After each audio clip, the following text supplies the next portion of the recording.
What's happening, folks? Welcome back to another Wealthverse video. In today's episode, we will show you the 5 richest families in the world, and not only will we give you information, but also motivational advice that you can apply on a daily basis. Maybe one day your family will count among them. People often daydream about living on the wealthy side, and all that comes with it: fame, extravagant mansions, luxury sports cars, expensive jewelry, and most importantly, influence. By virtue of you being rich, you will receive more attention, respect, and obedience from the people around you. It is no secret that money buys you power. However, that power often comes at a price. Power tends to corrupt, and absolute power corrupts absolutely, or so the saying goes.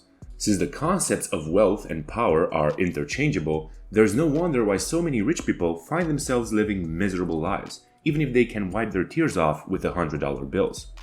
Money does not make you immune to addiction or mental illness. A lot of wealthy families shamelessly spoil their kids, making their lives harder in the long run. If you're being coddled by everyone around you since birth, you might develop a warped sense of reality. Only by being disciplined can you truly enjoy the fruits of your labor. With that out of the way, let's get into today's video. The first family that we will be talking about is the Mars family. With an estimated net worth of $141 billion, this family is responsible for most of the cavities in young America. They own Snickers, M&M's, Bounty, Twix, Uncle Ben's, and other brands selling sugary products. This is why their business is known as the Candy Empire. The founder of the company is Franklin Clarence Mars, who learned how to hand-dip chocolates at a very young age. In 1911, he started selling candy in the kitchens of Tacoma, Washington. During the Great Depression, when worldwide GDP fell by a staggering 15%, founder Frank and his wife Ethel became known as social luminaries. They owned a $20,000 Duesenberg town car and had 2 getaway homes in Wisconsin and Tennessee. They continued to be a mysterious family in spite of their success and newfound fame. They were labeled as notoriously private. When they started to be more open to the public, they opened their new getaway home in Tennessee with the Milky Way Farms racing stables, in which they hosted fundraising events. They were known for the eponymous Mars bars. They were mostly called this in the UK. Unfortunately, as soon as they achieved a comfortable and successful life, Mr. Mars had died, and his children inherited the company. Franklin's descendants would go on to expand the business by branching into pet care and chewing gum with the acquisition of firms such as Orbit and Whiskas, while also continuing to dominate the chocolate market. The next family that we will be talking about is the AlSaud family. The House of Saud is the ruling royal family of Saudi Arabia. It is composed of the descendants of Muhammad bin Saud and his brothers. Muhammad was the emir of Diriyah from 1727 to 1765 and founder of the first Saudi state. The family can trace their lineage back to the Mruda clan, which settled in Diriyah, Arabia in between 1446 and 1447.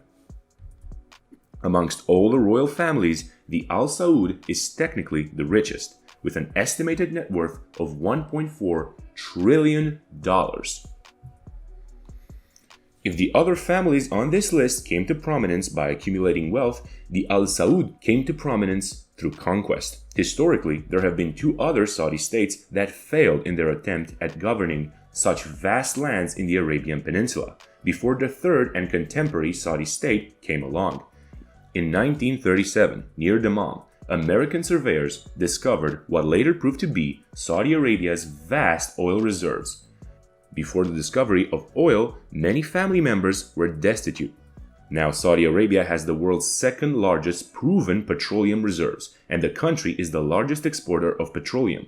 The oil is mostly extracted and refined by the state-owned Saudi Arabian Oil Company, or Aramco for short.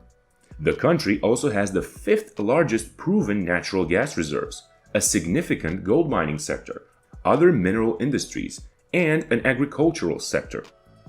With the revenues from the natural resources of Arabia, the Saudis have increased public spending to create lavish, luxurious cities hosting the largest and most expensive buildings in the world. These places tend to be tourist hotspots, which could help the country switch to a tourism-based economy once the oil runs out. The Walton Family. This is the richest family in the USA, with a collective net worth of nearly $240 billion. Members of the Walton family have consistently been in the top 20 of the Forbes 400 list since 2001. This extravagant wealth comes from collectively owning just under 50% of Walmart, an American retail corporation, best known for the hypermarket chain it operates.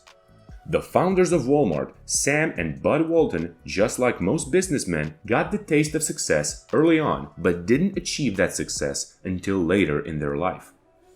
After serving in World War II, Sam Walton bought a Ben Franklin store. His primary focus was selling products at low prices to get higher volume sales at a lower profit margin, portraying it as a crusade for the consumer. With the sales volume growing from $80,000 to $225,000 in 3 years, it was clear to everyone that Walton was on the path to success.